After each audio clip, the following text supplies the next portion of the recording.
또 26절까지 말씀 나누도록 하겠습니다.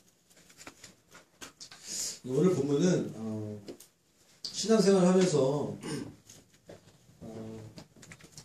풀어야 될 여러 가지 어려운 주제 중에 하나입니다. 그래서 기독교 이제 전통 가운데 논쟁이 되는 난해 구절이에요. 설교하기 어려운 구절.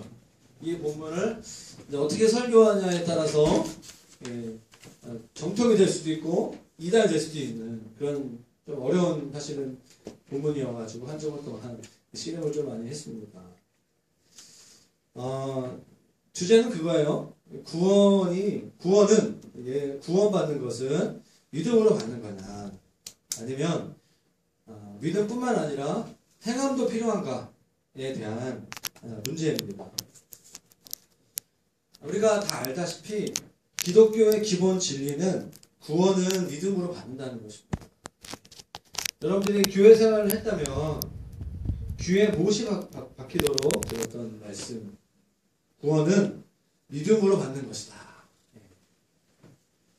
갈라디아서 2장 16절 말씀을 보면 이런 말씀이 있어요. 사람이 의롭게 되는 것은 율법의 행위로 말미암이 아니요 오직 예수 그리스도를 믿음으로 말미암은 줄 알므로 우리도 그리스도 예수를 믿나니 이는 우리가 율법의 행위로서가 아니고 그리스도를 믿음으로써 의롭다 함을 얻으려 함이라.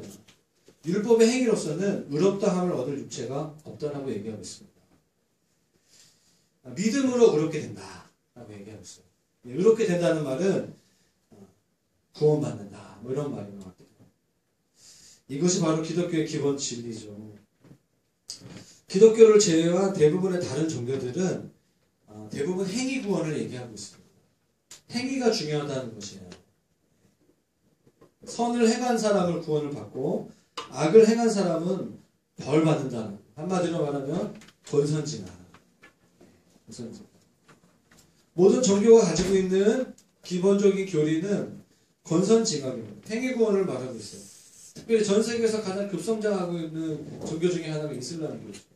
권선징악의 대표적인 종교가 이슬람교입니다. 기독교는 행위로는 사람이 구원받을 수 있는 사람이 아무도 없다. 자신의 행위로 의롭게 될 사람이 아무도 없다라는 거죠. 그래서 예수 그리스도가 필요하다는 거예요. 사랑하는 여러분, 행위로서 구원을 받을 사람은 단 한 사람도 없습니다. 믿습니까? 네. 그 말이 기독교의 기본 진리예요. 불교의 유명한 스님이 한 명 있죠. 성철 스님. 뭐라고 했죠? 그거 하셨어요. 그분이 죽으실 때 이렇게 얘기했어요. 나는 지옥 갈 것 같다. 나는 천국에 갈 자신이 없다. 그는 마지막까지 구원의 확신이 없었어요. 우리가 우리의 내면을 파면 팔수록 우리 안에 선한 것이 없다는 것을 알게 됩니다. 그것이 인간의 연약함이에요. 그래서 오직 구원은 예수 그리스도에게만 있습니다.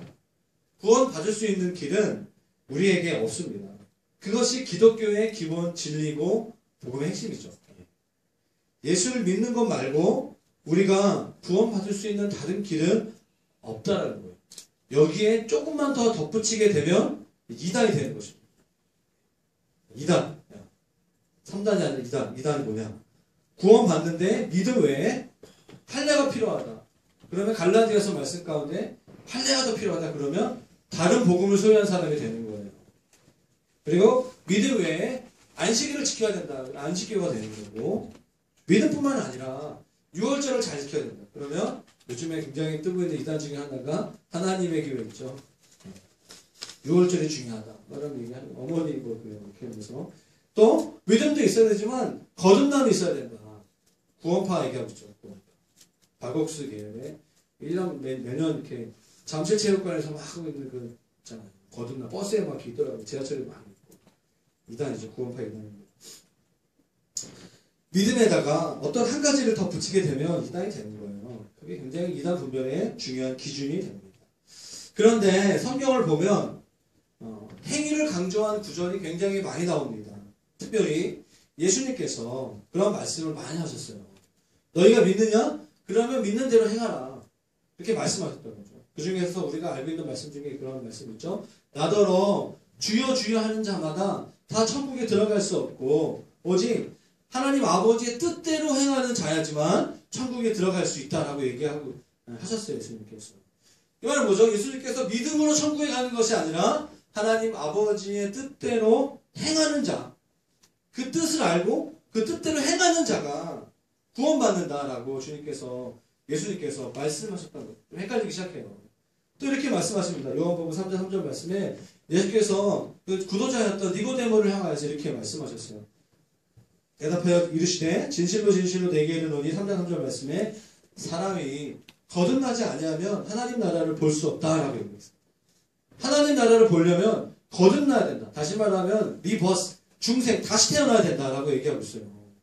믿음으로 하나님 나라 가는 것이 아니라 다시 거듭나야 된다라고 주님 말씀을 했던 것이죠.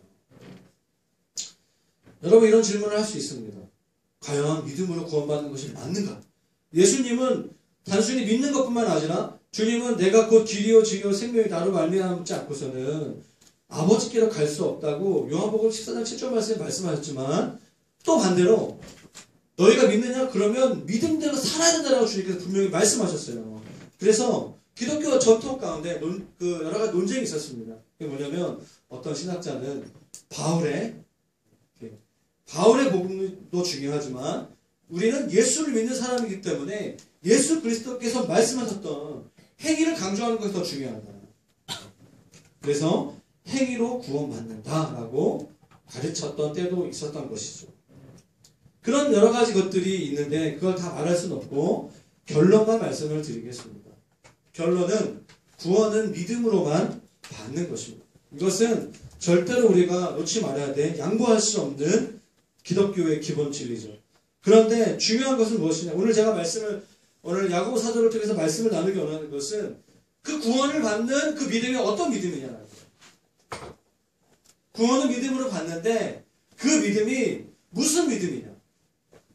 믿음이 있느냐? 아까도 믿음 따라 찬양되는데 그 믿음이 도대체 어떤 믿음이냐? 믿음에 대한 설명이 다르다는 거예요. 믿음이 무엇을 말하는가 사람들에게 들어보니까 다 자기가 믿는 믿음이 다른 거예요.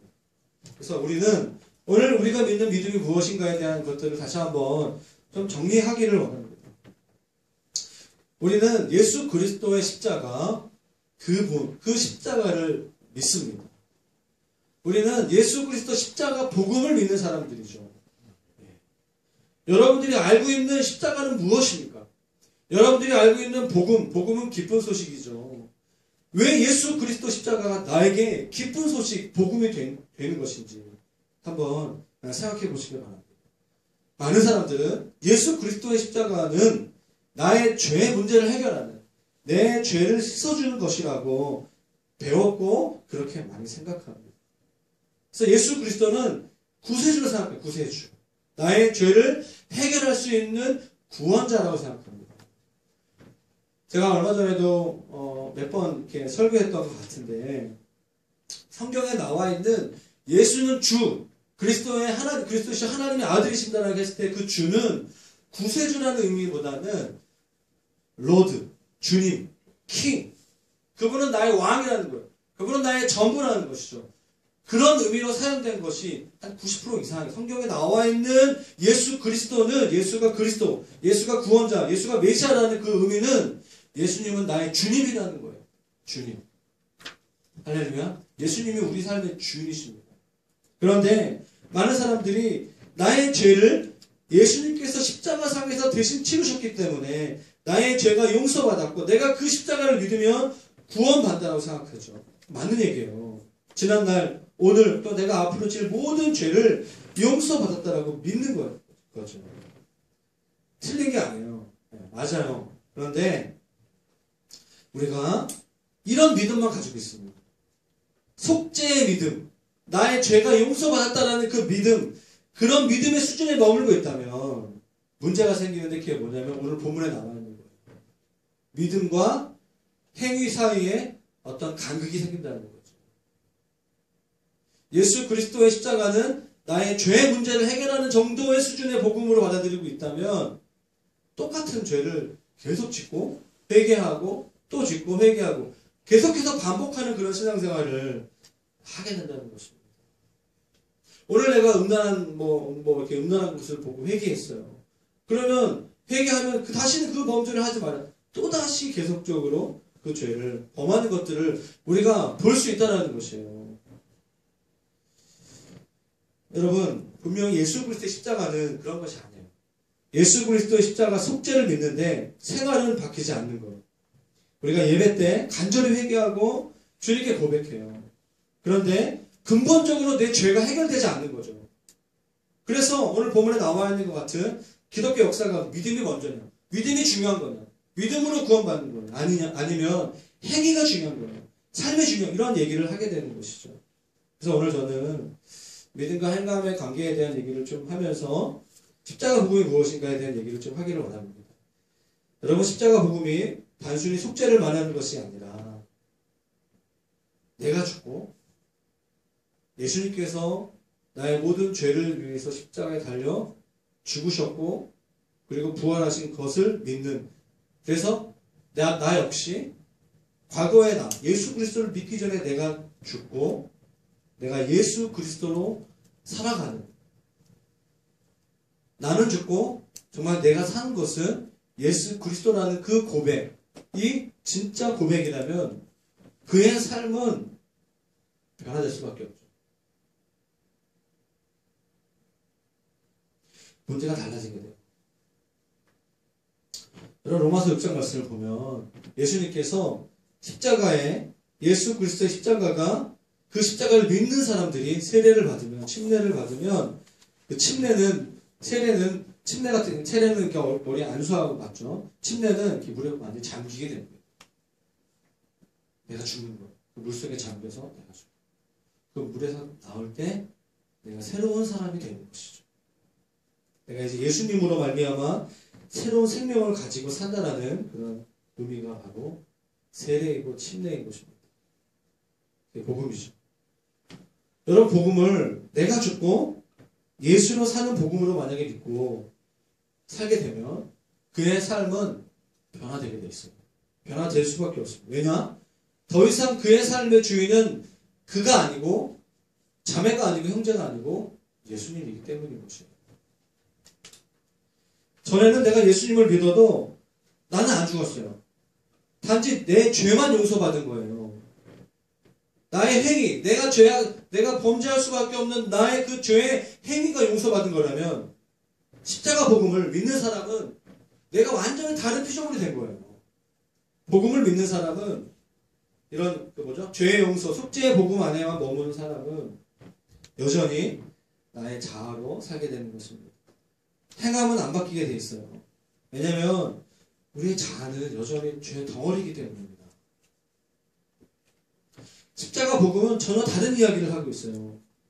우리가 내 자아가 안 죽었는데 내 죄만 없어지는 경우는 없어요. 나의 죄의 과거와 현재와 미래의 죄가 해결되니까 나의 모든 죄가, 내 모든 자신이 죽었기 때문이죠. 예수님과 함께 내 자신이 죽었기 때문에 십자가에서 내 죄가 완전히 처리된 것이죠. 이것이 바로 복음이라는 거예요.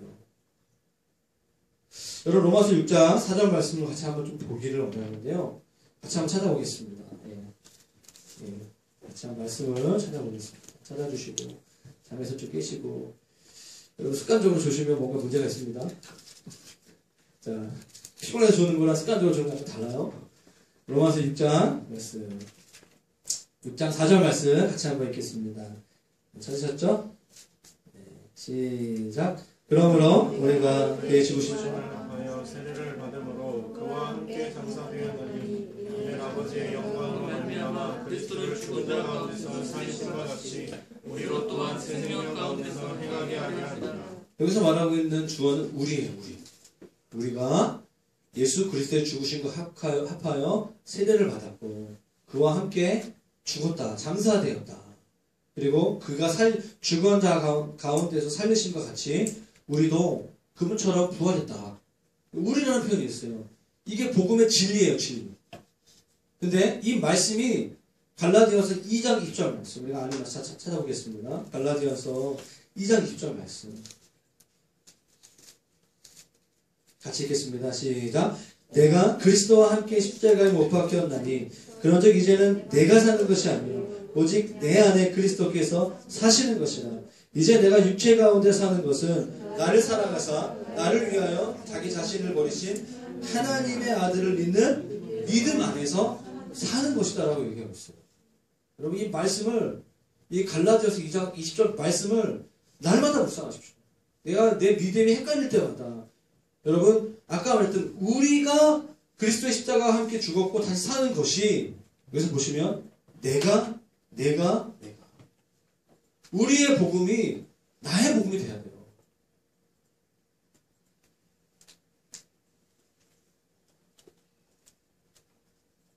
내가 사는 것이 아니라 내 안에 그리스도께서 사시는 것이다.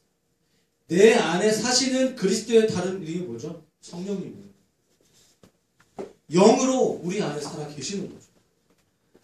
내가 육체 가운데, 내가 내 육체로 사는 것이 아니라 나를 사랑하시고 나를 위해서 자기 자신을 버리신 하나님의 아들을 믿는 믿음으로 사는 것이에요.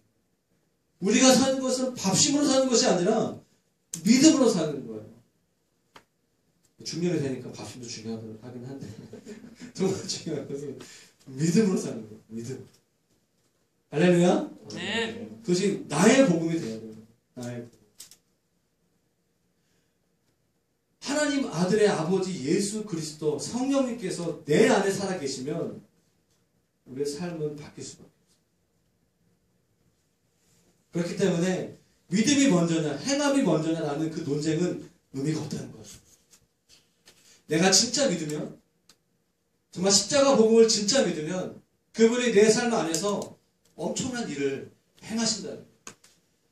삶으로 너의 믿음을 증명할 수 있다는 거예요. 그게 그리스도인들이고 그것이 교회인 것입니다.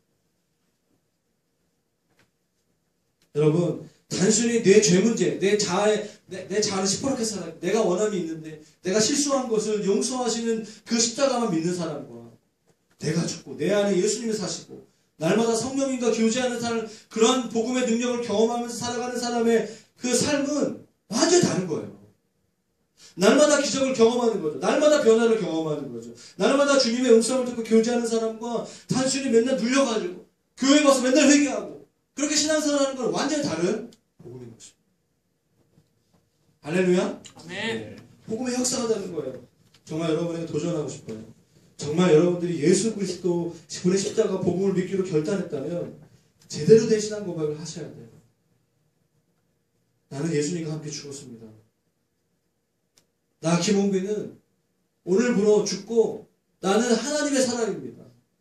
나에게는 나의 뜻, 나의 의지, 나의 자아는 없습니다. 내 삶에는 주님밖에 없습니다. 그것이 우리의 아침에 깨어나고 밤에 잘 때 고백이 되어야 하는 거예요. 그 고백이 우리의 삶을 바꾸는 거예요. 우리의 노력이 아니라 우리 안에 계신 주님께서 우리의 삶을 변화시키는 거죠. 그 믿음이 우리의 삶을 바꾸는 것이죠. 사랑하는 여러분, 내 삶을 바꾸지 못하는 믿음은 믿음이 아닌 거예요.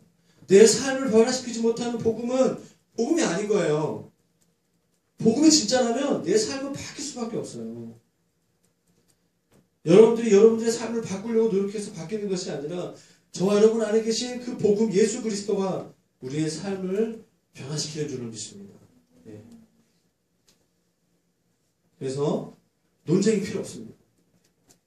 뭐가 먼저냐? 여러분 오늘 본문의 맨 마지막 말씀을 보십시오. 다시 돌아와서 야고보서 말씀인데요. 야고보서 2장 26절 말씀을 같이 좀 봤으면 좋겠습니다. 같이 한번 읽겠습니다. 시작. 영혼 없는 몸이 죽은 것 같이 행함이 없는 믿음은 죽은 것이다. 여러분 영혼 없이 살아봤어요? 제가 여러분 신방하는데 목사님 저 요즘에 영혼 없이 직장 생활해요. 영혼 없이 사는 거 잘해요. 영혼 없는 몸. 옆에 분 한번 보십시오. 영혼 없는 몸을 가지고 있는. 영혼이 있겠죠? 졸다 깬 사람들 눈이 풀려가지고 영혼이 상상해보세요. 옆에 있는 가족들이 옆에 있는 사람이 영혼이 없어. 몸은 있는데 뭔가 영적으로 뭔가 없어. 뭐 공포영화에 나온 좀비 같은 모습 아닌가? 되게 무서울 것 같아. 끔찍하죠? 솔직해요. 영혼이 없는 몸만 있어. 몸뚱아리만 있어. 너는 충격적이에요. 그렇죠? 근데 본문에 보십시오. 행함이 없는 믿음이 마치 영혼 없는 몸과 같다는 거예요. 이거 얼마나 충격적이에요. 이거는 말이 안 된다는 거지. 삶을 변화시킬 수 없는 그 믿음은 말이 안 된다는 거예요.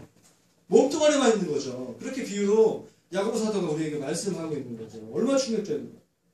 그래서 마치 우리 주위에 믿음이 있는다라고 얘기하는데 삶이 안 바뀌어.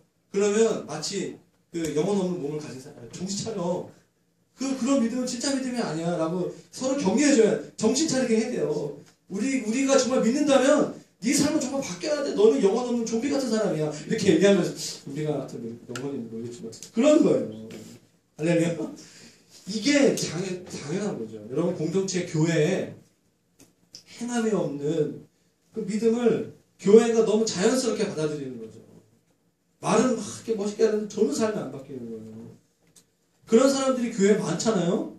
그러면 새로운 사람들이 헷갈리기 시작하는 거예요. 믿음이 도대체 뭘까? 그리스도인의 삶이 무엇일까? 영적인 혼란에 빠지게 되는 거예요. 오늘날 한국교회 그렇죠? 전도가 안 되는 거예요. 참 안타까운 소식이 너무 많죠. 종교 신뢰도를 했을 때 가장 마지막으로 카톨릭이 1위고 그 다음에 분리 그 다음에 개신교잖아요. 종교 지도자들 신뢰할 때 뭐죠? 신부님, 스님, 그리고 목사님. 거의 신뢰하지 않아요. 오늘날의 목사들은 별로 가장 깊이 해야 될 직업 1위예요, 1위. 어떻게 보면. 그런 시대에 저를 위해서 좀 불쌍해 기도만 해주시고. 그런 시대에 우리가 살아가고 전도가 안 되는 거죠. 전도는 어떻게 시작됩니까? 내가 복음을 제대로 복음되게 믿을 때. 내가 정말 십자가를 믿고 내가 날마다 내가 죽고 나의 호흡과 나의 말과 나의 모든 삶이 예수님이 내 안에 계신 것처럼 내가 살기로 결정합니다. 그런 고백이 날마다 우리의 일터에서 하루하루 있을 때 전도가 시작되는 거예요. 다르다는 거죠. 할렐루야? 그게 전도의 시작인 거예요. 복음이 전도의 시작인 것입니다. 우리가 삶을 정말 예수님처럼 이 홍대 글로비전 교회 모든 성도들이 복음을 제대로 믿고 복음답게 살아가게 되면 이 땅이 달라진다는 것이죠. 그렇게 믿습니다, 저는.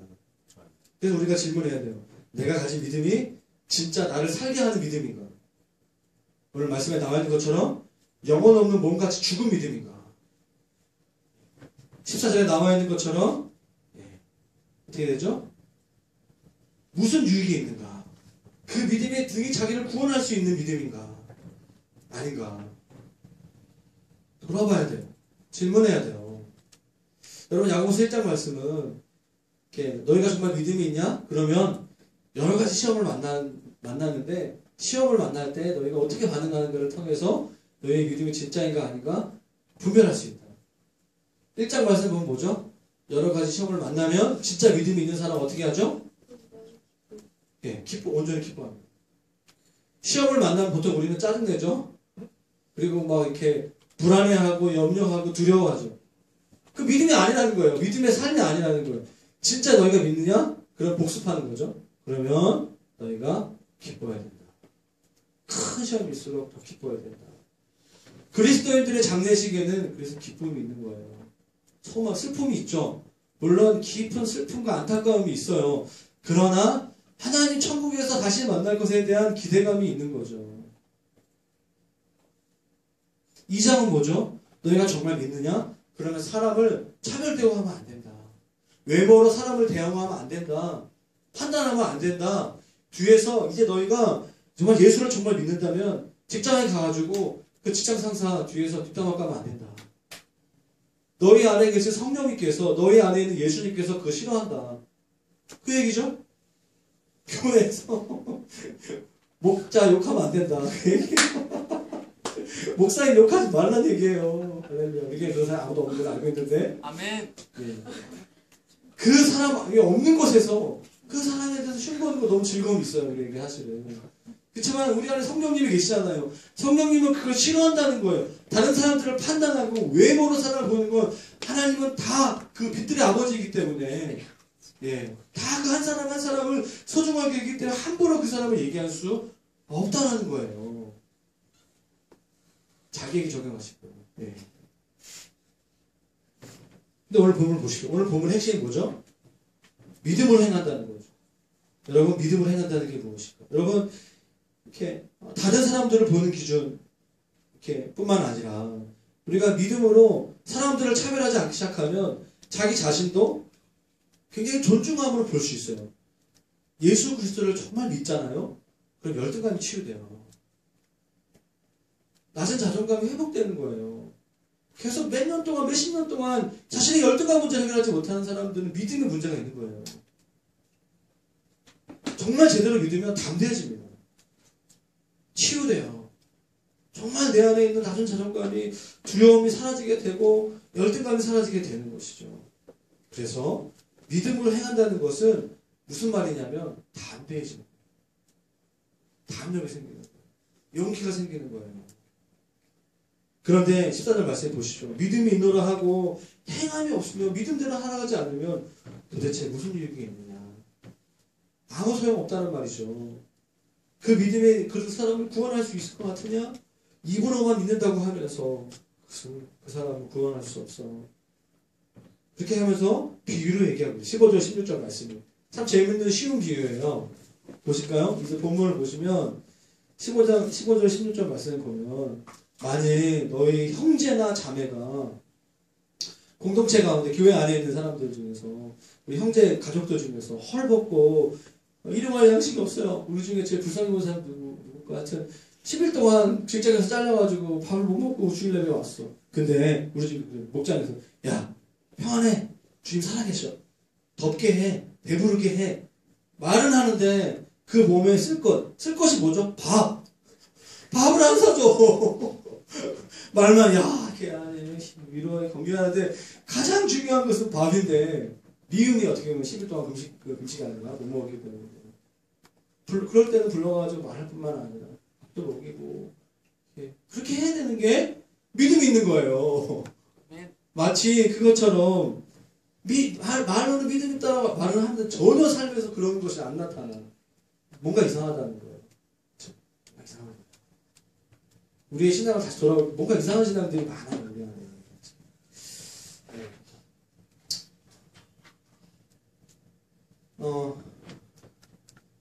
우리 교회 중에 어떤 형제가 저한테 목사님 그 광고 시간 저한테 1분만 주세요.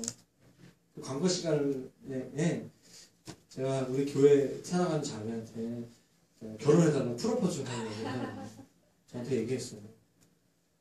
예를 들어서 거룩한 곳에 제가 프로포즈 누군가 생각했지 사람 아니에요.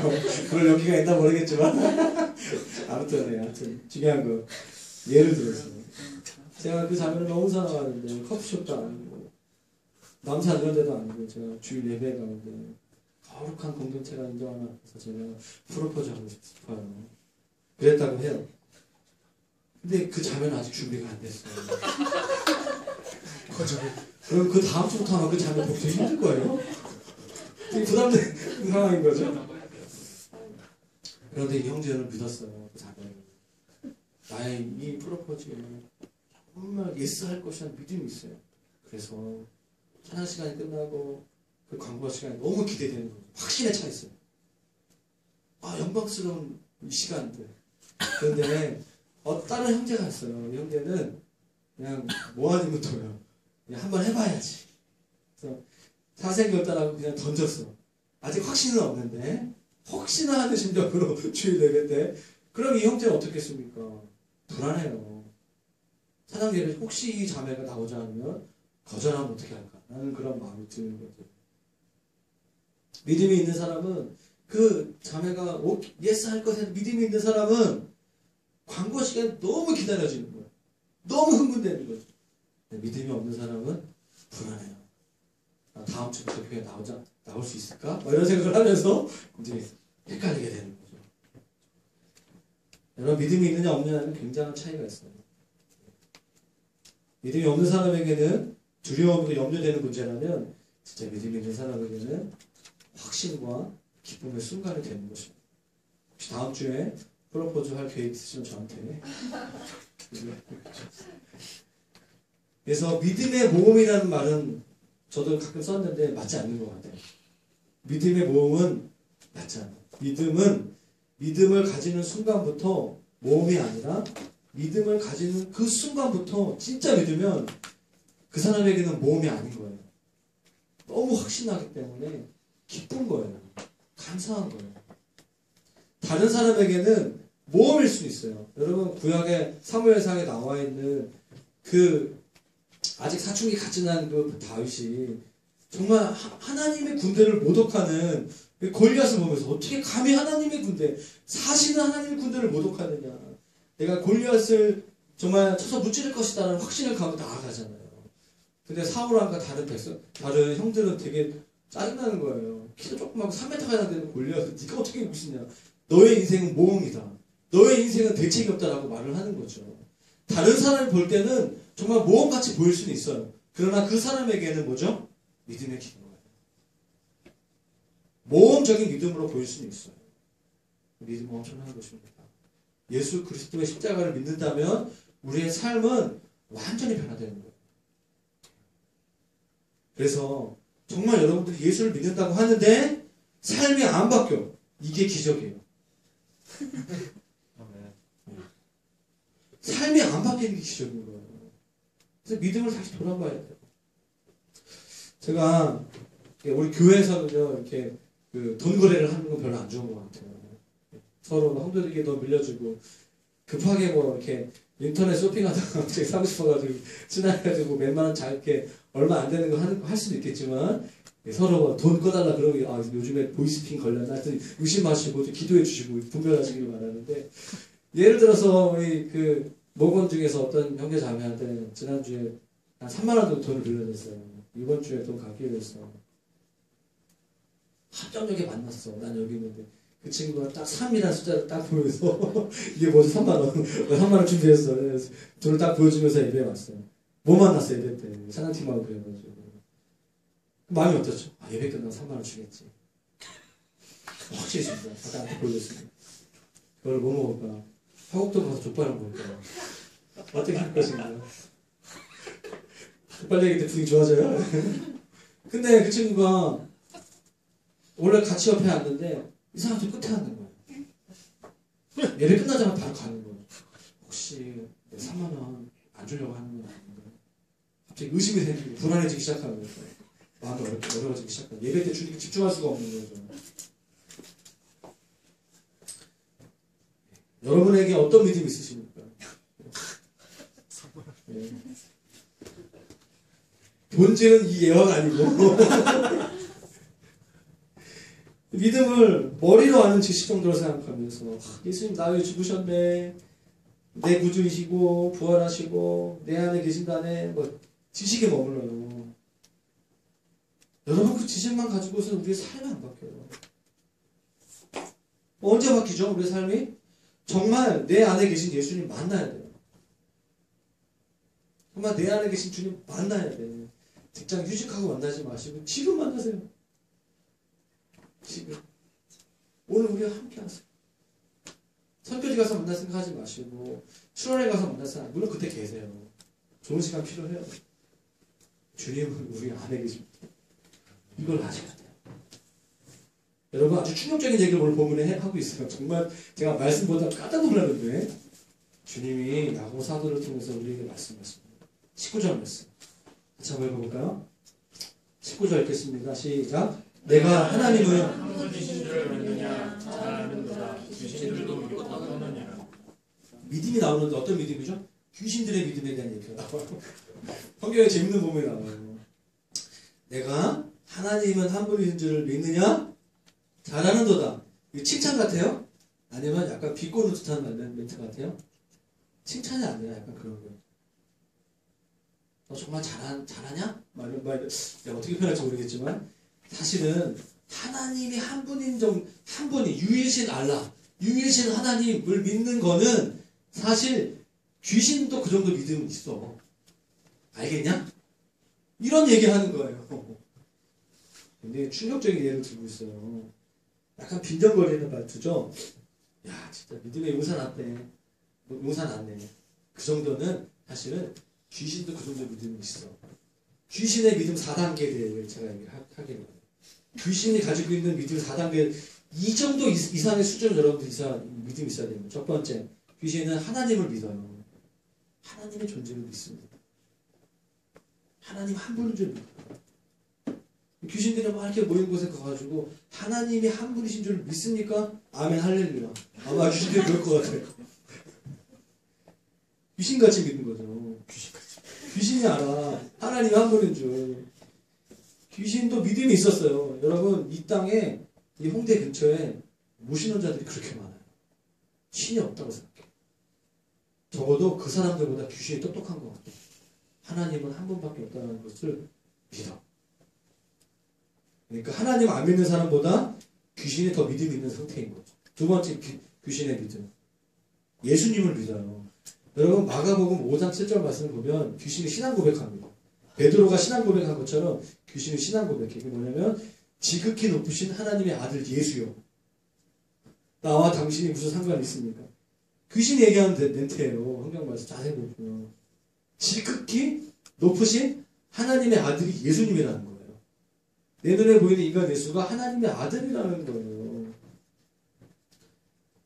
하나님의 아들 독생자 예수 그리스도를 믿는 귀신 구원 받았습니까? 그 믿음 때문에 세례 줘야 됩니까? 네? 세 번째, 귀신이 가지고 있는 믿음의 수준. 누가복음 8장 31절. 여러분, 누가복음 8장 31절 8장 말씀은 거라사 지역에 살고 있었던 그 미친 광인이 이제 귀신 들려가지고 있는 장면, 쫓겨나는 장면이에요. 그러면서 이렇게 얘기해요. 무적행으로 들어가게 하지 마시기를 간구하더라. 그 귀신 들렸던 그 사람이 이렇게 얘기하는 거예요. 무적행은 뭐냐면 끝이 없는 그 지하 구덩이, 지옥을 얘기하고 있는 거예요.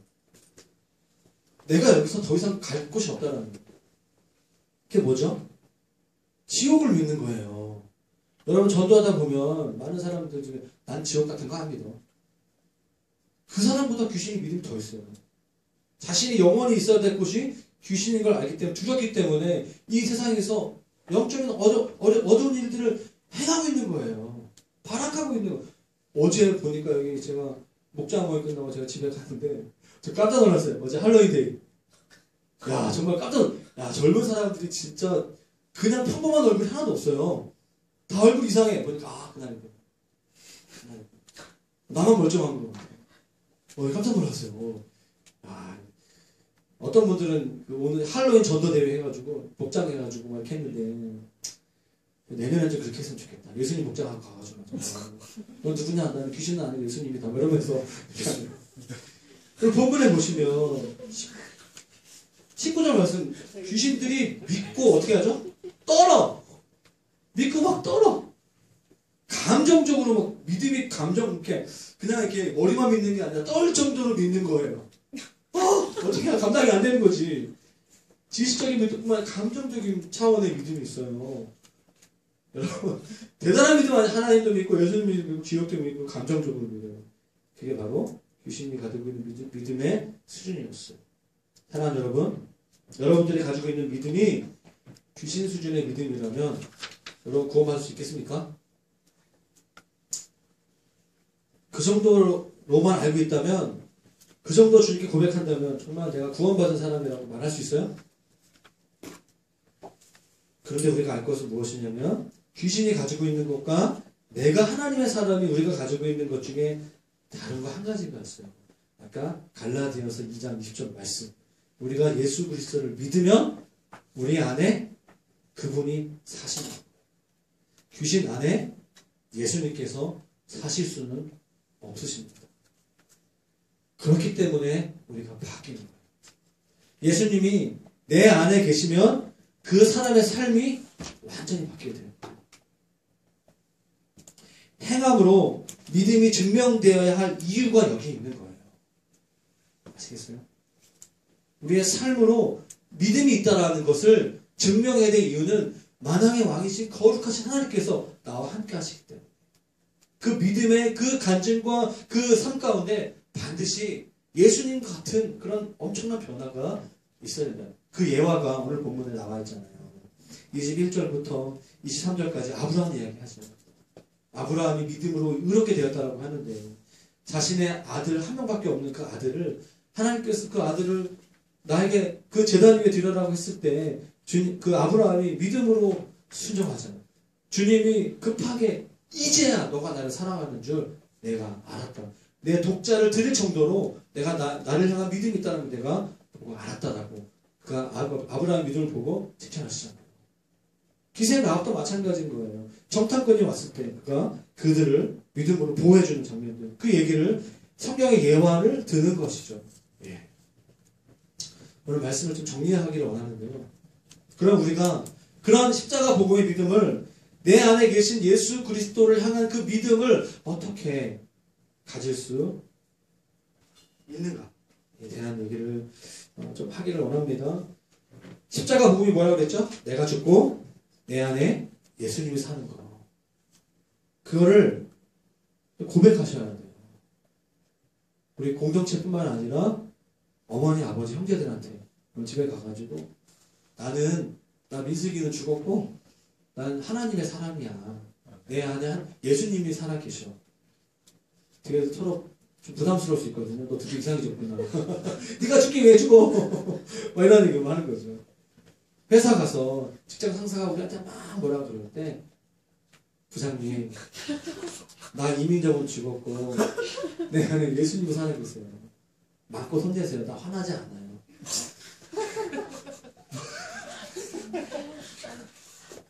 그런 고백하기 부끄러우세요? 믿는 사람들끼리 그런 거 하는 거예요. 내가 여러분 죽은 사람은 화내지 않아요. 죽은 사람은 슬프지 않습니다. 예수님과 함께 있는 사람은 완전한 다른 삶을 살 수 있는 거예요. 할렐루야. 그것이 우리의 삶의 실제라는 거예요.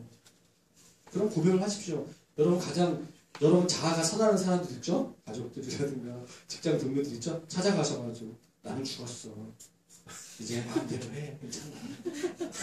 난 장례식 치르고 왔어. 오늘 주일에 11월 1일부로 나는 죽었고 나는 예수님의 사람이야. 한번 해보세요. 제가 어저께 우리 아내한테 고백했어요. 당신의 남편 죽었어. 난 예수님의 사람이야. 우리 아내가 또 같이 목회하니까 딱 알잖아요. 그래. 은혜가 있구나. 감사하다. 하나님이 살아계시구나. 그래서 저번에도 되게 격려가 되더라고요. 나 미친 게 아니었어.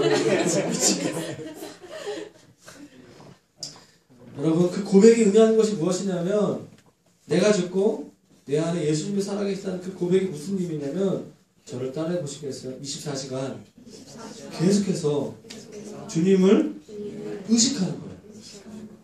내가 죽고 내 안에 예수님이 살아계시다는 것은 다른 말로 하면 24시간 내 안에 계신 주님을 의식하는 거예요. 의식하는. 그분을 붙잡는 거예요. 왜냐하면 예수님이 내 안에 계시니까. 그러니까 그분이 내 안에 계시는데 그분이 어떻게 생각하시는 관심을 집중하는 거예요. 계속해서. 어떤 마음일까? 의식하는 거예요. 그게 대가예요. 우리의 삶이 변화되는, 우리의 삶은 우리가 정말 예수님을 믿으면 정말 변화되는데 그것을 위한 대가가 하나 있는데 뭐냐면 우리 계속 의식하는 거예요. 내 안에 계신 예수님이 어떤 생각을 하실까? 어떤 감정을 갖고 계실까? 나한테 뭐라고 말씀하실 것인가? 이것이 우리의 첫 번째 관심사가 되어야 돼요. 내가 어디에 있던 간에 주님을 의식하고 주님을 붙잡는 거. 가장 중요한 것은 그래서 저와 여러분이 혼자 있을 때 여러분은 누구입니까? 그때 이 말씀 앞에 서야 돼요. 정말 나 혼자 있을 때 예수님이 내 생명입니다. 어떤 아무런 외부의 자극이 없을 때 여러분 누구입니까? 당신은 누구입니까? 그때 행복하십니까? 문자도 없고 카톡도 없고 전화도 없고 핸드폰 배터리까지 다 떨어졌을 때 정말 그때 고독하세요? 아, 이번 주에 고독하더라고요. 그때 주님과 함께 있어야 되는데 그때 주님을 누리셔야 되는데 혼자 있을 때 여러분들이 TV를 틀고 인터넷을 하거나 잠이나 자자 하는 패턴으로 계속 가면 여러분은 여러분들을 변화시키는 그 복음의 능력 절대로 경험할 수 없는 거예요. 혼자 혼자 있을 때는요, 주님과 교제할 수 있는 시간이에요. 우리에게 허락하시는 시간이에요. 혼자 있으면 막 외로워가지고 요즘에 막 외로움이 감당이 안 되죠? 막 눈물 흘리고, 막 살 소망을 잃어버리고. 저도 그때 그랬어요. 29살 때. 지금은 좀 외롭고 싶어. 나를 원하는 사람 너무 많아. 우리 애들도 우리 아내가 너무 성도도 너무 많아. 그래서 혼자 있을 때 주님이 너무 좋은데, 이해는 해요. 네. 그 시간에 주님 만나시는 시간. 제가 지지난주에 간증한 하는 특세 때 제가 한번 한 것 같기도 한데, 특세 이틀째 제가 감사하고 회개하는 시간에 제가 회개기도 하나 할게요. 제가 뭐 사랑받고 싶고 이성교제하고 싶고 결혼하고 싶은데 자매들이 다 싫어하잖아요. 제가 찍은 건 다 안 넘어가더라고요. 다 안 넘어오더라고요. 마지막에 찍은 저희 아내가 저한테 왔는데, 하여튼 주님이 만나 계신 줄을 믿는데 너무 외로운 거예요. 그때 잘 때마다 주님 붙잡았어요. 주님은 저와 함께 하시죠. 주님이 함께 한다. 자고. 그랬어요. 예수님 저와 함께 해주십시오. 그리고 예수님의 이름으로 기도합니다. 안 했어. 그리고 아침에 일어나가지고 예수님의 이름으로 기도합니다. 6시간, 7시간 꿈속에 예수님 함께 하시고. 그런 이상한 행동들을 많이 했는데, 최근에 제가 특세하면서 그 MVP 성경에서 잤거든요. 그때 딱 떠오르는 게 뭐냐면, 너 그때 청년 때 그렇게 기도하잖아. 너 잘 때, 잠을 잘 때, 주일 예배 전에 그렇게, 설교 전에 그렇게 뜨겁게 기도하면서, 너의 최고의 기도는 설교 전 찬양할 때, 주님 나에게 영감을 주십시오. 설교 잘할 수 있도록, 은혜를 끼칠 수 있도록. 왜 그렇게 잘 때 기도 안 해요? 그게 막 딱 오는 게 막, 회개가 되고, 주님, 제가 오늘 잘 때는 주님을 구하겠습니다. 그냥 자기 전에 주님 저와 함께 해주시면, 호흡하면서 주님 초청하고, 꿈꾸고, 주님과 함께 꿈꾸고, 그랬던 기억이 있었습니다. 꼭 그렇게 하는 얘기가 아니라 저희 간증이에요. 주님은 우리 가까이 오신다는 것을 살아계십니다. 리즈 하워즈라는 사람이 예수님 만난 다음에 이렇게 얘기했어요. 이제 내 삶은 끝났다. 내 삶은 끝났다. 여러분, 복음이 여러분들의 삶을 변화시키는 그 능력으로 경험하게 원하신다면 그렇게 고백해야 돼요. 야, 오늘 내 삶은 끝났다. 예수님이 함께 하시는 삶이다. 네. 삶에 낙이 없는 것처럼 느껴질 때가 있어요. 예수님과 함께 하려고 하는데 뭔가 내가 과거에 재밌던 거 다 못하게 하는 것처럼 느껴질 때 있어요, 사실은. 근데 진짜 중요한 삶이에요. 신앙생활을 제대로 해야 돼요. 정말 예수님이 내 삶의 주님이 되시는 순간부터 내 말도 바뀌어요. 내 삶이 완전히 바뀌게 됩니다. 성령님께 여러분들이 완전히 사로잡히시기를 축원합니다. 여러분 성규철 장로님 아시는 분 있는데, 저희 모교 건국대학교 옆에 단과대 지금 총장 학과장 같이 되셨는 것 같은데, 그분에 대한 여러 가지 피드백이 있는데, 그분이 처음 예수님 만나고 간증한 얘기예요. 그분이 교수님이잖아요. 그래서 외부에서 이제 어떤 그 좋은 자료들을 이렇게 할 때 다른 연구원들한테 주기 전에 교수님한테 와가지고 비즈니스맨들 CD를 주는 거예요. 좋은 자료들. 예수 믿기 전에 그냥 그런 자료들을 이렇게 카페에 가서 자기가 쓰고 했던 기억이 있어가지고, 다른 사람들한테 CD를 잘 권면하고 본인은 그걸 받은 걸 가지고 CD를 그냥 이렇게 복사해가지고 썼다고 해요. 근데 어느 날 주님께서 그 성처럼 내면의 음성에 마음을 주시기를, 너 도둑질했다. 그런 마음을 주시는 거예요. 제가 무슨 도둑질입니까? 너 그때 그 CD 불법으로 복사하잖아. 뭐 다 그렇게 하는 거 아니냐고. 주님이 계속 그 마음을 주시는 거예요. 너 그 출판사 가서 잘못했다라고 말해라. 사회적 직분이 이제 교수인데 부담스럽잖아요. 그래서 계속 버티다가 순종해야 되겠다. 그래서 그 출판사 2층인데 가가지고 그 문을 열려고 하는 순간 문이 잠겼어. 그날 휴일이에요. 휴일이라고. 그래서 감사하게 그곳에 가서 말을 하지 않았지만, 그때 주님이 그 내면에 감동을 주시니, 너가 내 작은 그 말에 순종하는지 안 하는지 확인하게 합니다. 그런 마음을 줬다는 거예요. 그런 얘기를 책에서 제가 본 적이 있습니다. 이런 일들이 여러분들의 이 겪게 될 일들인 거예요. 주님은 엄청 바쁘십니다.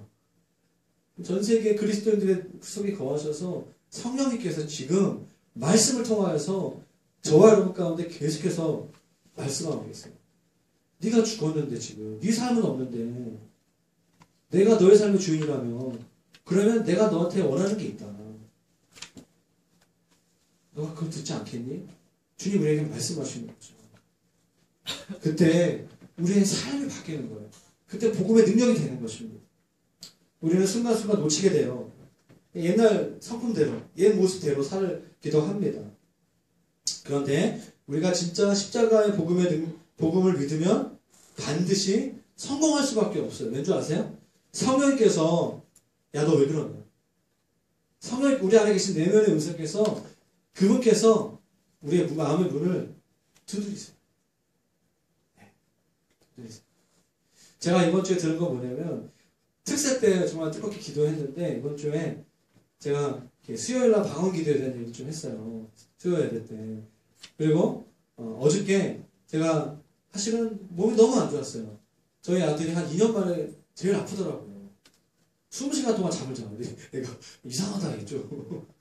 아내도 아프고 저도 막 몸이 너무 안 좋고 약속 취소하고 되게 힘들었어요. 그래서 어저께 제자훈련 시작하고 목자 모임이 있는데 솔직히 가고 싶지 않았어요. 왜냐면 또 왔다 갔다 힘들고 너무 힘들고.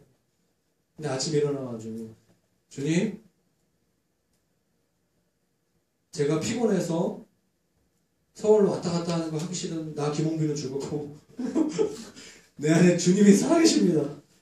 아침에 7시 반에 일어나가지고 주님이 저와 살아계십니다. 금요일까지는 제가 어쨌든 다 취소했지만 오늘은 더 이상 미루면 안 될 것 같긴 한데 사실 쉬고 싶지만 그 쉬고 싶은 나 김홍빈은 죽었고 예수님이 내 안에 살아계십니다. 고백하고 올라왔어요. 주님 힘 주시더라고요. 주님 힘 주시더라고요. 진짜. 주님 살아계십니다. 주님 우리 안에 거하십니다. 할렐루야. 우리의 삶에 불편함이 느껴질지라도 복음은 우리의 삶을 변화시킵니다. 우리의 말이 바뀌고 우리의 행동이 바뀔 수 있어요. 믿음이냐 행위냐 그것을 논쟁하지 않습니다. 진짜 복음을 믿으면 우리의 삶이 안 바뀔 수가 없어요. 여러분들의 삶이 바뀔 수밖에 없습니다. 행함이 뒤따라오는 것이 진짜 믿음이에요. 오늘 그 얘기를 양사도가 우리에게 하시는 줄로 믿습니다. 오늘 이 시간 같이 기도했으면 좋겠어요. 우리 전도사님이랑 우리 키보드만 나왔으면 좋겠는데 같이 이 시간 기도합시다. 오늘 이 시간 이 말씀을 좀 단순하게 받아들였으면 좋겠어요. 주님 내가 대가 지불하겠습니다. 24시간 내 안에 계신 예수님께서 나를 보신다는 거예요. 내가 십자가 복음을 믿고 내가 죽고 내가 예수 그리스도를 따라가는 삶 그것은 24시간 주님을 의식하고 사는 것입니다. 그런데 그것은 어쩌면 오늘 아침과 저녁으로 오늘 목장 모임에서 나눴던 것처럼 따로 시간과 장소를 정해놓고 주님께 기도하는 것도 포함되는 것인 줄로 믿습니다. 예수님께서 오늘 내 삶의 주인이십니다. 내 삶은 오늘 끝났습니다. 이제 예수님에 대한 믿음으로 살기를 원합니다. 주님 내 삶에 역사하여 주십시오. 내 삶을 변화시켜 주십시오. 내 행동을 변화시켜 주십시오. 나의 모든 노력과 수고를 그치고 내 안에 계신 예수님께서 내 삶 가운데 역사하여 주십시오. 이 교회 가운데 역사하여 주십시오. 지금까지 내가 주인되는 인생으로 살아왔습니다. 이제는 예수님이 주인되는 삶을 살기를 진짜 원합니다. 그 믿음이 내 삶 가운데 충만해지기를 원하오니 이 시간 성령께서 역사하여 주십시오. 그렇게 고백하기 원하시는 분들 주여 한번 부르시고 내 삶 가운데 오늘 우리 교회 가운데 예배 가운데 역사해 주십시오. 같이 기도하겠습니다. 기도하겠습니다. 주여 역사하시옵소서. 주님 오늘 이 기도가 우리의 십자가 되기를 원합니다. 주님은 살아계십니다. 주님 우리 가운데 역사하시옵소서.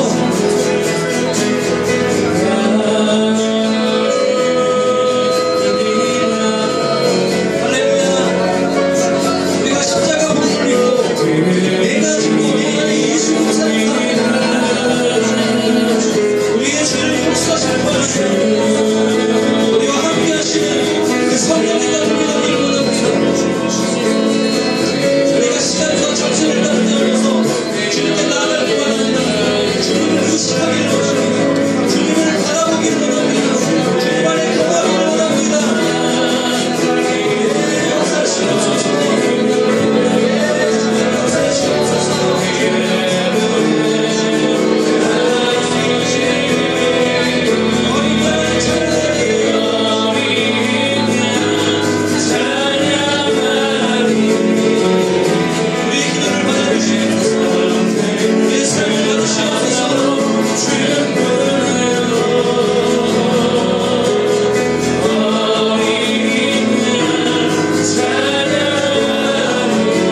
시작되어지는 한 주간의 삶, 우리가 가장 많이 보내는 직장, 가정, 또 우리가 혼자 있을 때 그 공간, 그 시간에 예수님께서 함께 하신다는 것을 제가 인식하고, 예수님 당신과 교제하기를 원합니다. 당신의 말씀을 읽기를 원하고, 당신의 말씀대로 살아가기를 원하고, 내 삶이 교정되어지기를 원하고, 내 삶이 하나님 당신의 통치와 다스림 가운데 거하는, 그래서 이미 시작된 천국을 누리며 살아가는 제가 되기를 원합니다. 나의 직장이 킹덤이 되기를 원하고, 나의 가정이 킹덤이 되기를 원하고, 내가 걸어가고, 내가 기도하고, 내가 주님과 교제하는 모든 시간과 공간 가운데 주님의 시선을 느끼며 주님의 그 임재 안에 살아가기를 원합니다라고 이 시간 다시 한번 결단하시면서 우리 한 번 더 같이 기도했으면 좋겠습니다. 기도하겠습니다. 예수님의 시간에 한 번 더 고백합니다. 우리 일터 가운데, 우리 삶의 영역 가운데 주님을 초대합니다.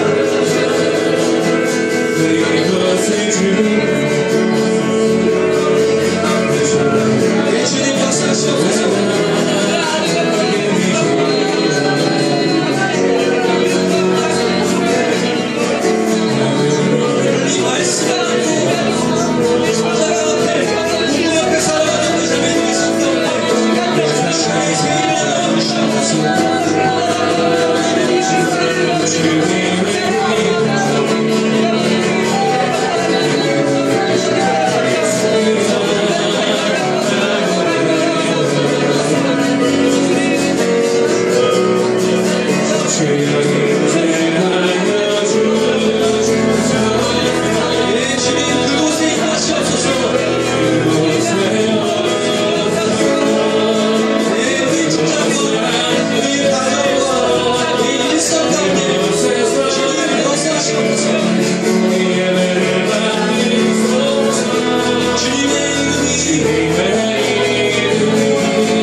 진짜 믿고 그 믿음으로 우리의 삶이 변화되는,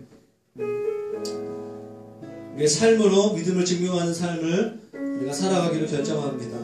주님, 우리 안에 계신 성령님께서 역사하여 주시고 우리의 일상의 삶이, 우리의 한 주간의 삶이 그런 기쁨과 확신과 그런 담대한 삶을 살아갈 수 있도록 주여 역사하여 주시옵소서. 이제 우리 주 예수 그리스도의 은혜와 그 지금하신 그 하나님 아버지의 사랑하심과 성령님의 교통하심이 우리 안에 계신 주님과 24시간 동행하며 살기로 결정하는 우리 홍대 글로벌 부정교회 성도들 머리 위에 이제로부터 영원토록 함께 있기를 간절히 축원하옵나이다. 아멘.